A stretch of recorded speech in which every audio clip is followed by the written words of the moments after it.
You are tuned into the 5-Minute Signal. I am Vance Kross. This is not a broadcast. This is a frequency, a direct transmission from the bleeding edge of tomorrow, delivered to you today. We cut through the noise, the narratives, and the manufactured hope to bring you the unvarnished truth.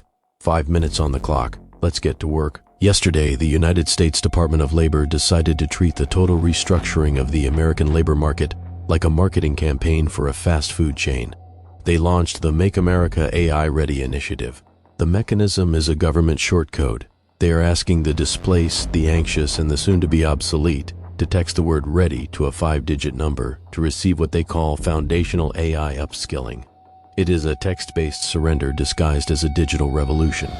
While the Department of Labor is busy setting up SMS gateways and drafting encouraging automated replies, the reality on the ground is far more clinical and much less optimistic. Last month, Atlassian finalized the elimination of 1,600 positions as they pivoted their entire internal infrastructure toward automated agentic workflows.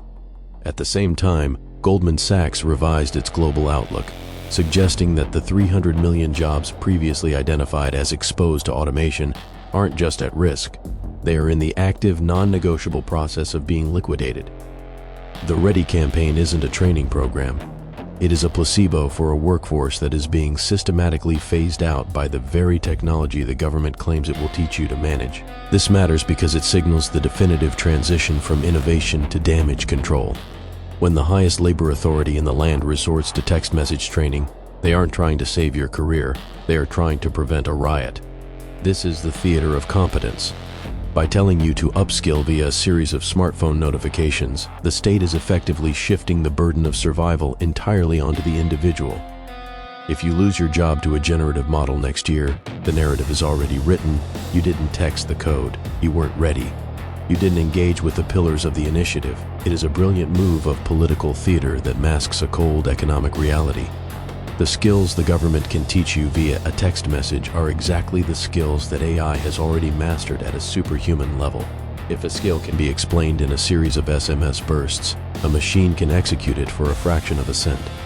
We are witnessing the birth of optics as policy, where the primary goal isn't to fix the crumbling foundations of the economy, but to manage the collective psychology of the decline. The hard truth, the one they won't put in a government brochure or a shortcode auto-reply, is that AI doesn't need to be better than you to replace you.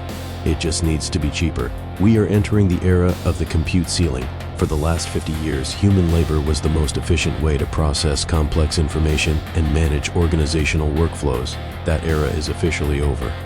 Your replacement isn't a super-intelligent god machine. It is a mid-tier script running on a server farm in Oregon that costs $3 an hour to operate. You cost $60. The gap between those two numbers is the Obsolescence Delta, and no amount of texting ready to a government shortcode is going to bridge it. The machine doesn't need to write a better novel, build a cleaner spreadsheet, or draft a more compelling memo than you. It just needs to do it at 90% accuracy for 1% of the cost. In a global capitalist system optimized for margins, the 10% human touch is a luxury that the market is no longer willing to pay for. You aren't being replaced because you're incompetent, you're being replaced because you're an expensive legacy asset in a high-speed, low-margin world. To maintain the human edge, you must make these 3 tactical moves. 1. Perform a machine proximity audit. Sit down and look at your daily output with total unvarnished honesty. If 100% of your value is delivered through a screen, via text, code, or digital files, your proximity to the machine is 0. You are in the direct line of fire. You must identify the analog buffers in your role. These are the physical, high liability, or legal requirements that a server cannot satisfy. If your job doesn't require a physical presence or a legal signature that carries personal liability, you don't have a career, you have a countdown. Find the analog friction in your industry and move toward it. 2. Execute aggressive personal IP liquidity. Stop feeding the collective machine. Every time you contribute to a company wiki, a shared knowledge base, or an internal best practices document, you are effectively training the model that will eventually take your seat. Start pulling your expertise back into private local knowledge graphs that you own and control. Make your specific how-to knowledge a black box that requires your physical presence and your unique human intuition to unlock. Do not gift your intelligence to a corporation that is currently calculating the cost of your severance.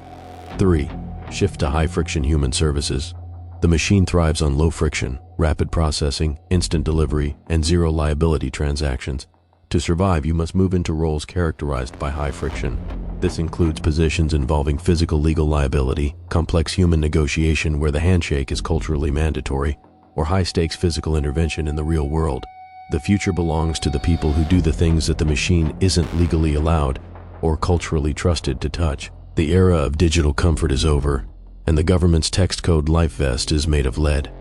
Stop waiting for the state to save you and start building your own analog fortress. I'm Vance Kross. This has been the 5-Minute Signal. Stay sharp.